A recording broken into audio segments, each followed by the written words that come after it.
መርገመ ስጋ መርገመ ነፍስ የሌለባት ብትሆን ለምን እሷ ቤዛ አትሆንም? የሚፈለገው እኮ ጻድቅ ነው፣ ንጹህ እኮ ነው የሚፈለገው።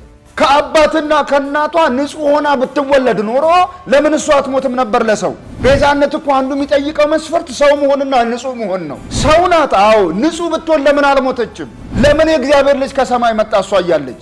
ተው እንጂ የእግዚአብሔርን የማዳን እቅድ በዜሮ አናባዛው። የጌታ እናት ቅድስት ድንግል ማርያም የምትወደድ አማኝ ቅድስት እናት ናት።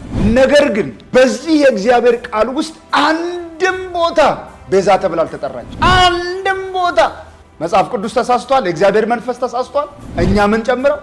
ይሁን እንጂ የጌታ እናት ለመዳናችንስ ምክንያተ ድህነት ናት፣ ምክንያተ ድህነት። መጽሐፍ ቅዱስ እኛን ለማዳን እግዚአብሔር ምክንያት የሆነችው እናቱ ናት ወይስ ፍቅሩ ነው?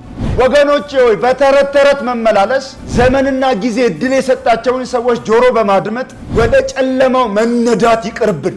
ማለት ከሶስቱ አካላት አንዱ የሆነው እግዚአብሔር ወልድ ከቅድስት ድንግል ሰው ሆኗል። ሰው ሲሆን ይሄንን ያደረገው እኮ በገዛ ዘመኑ እሱ ነው።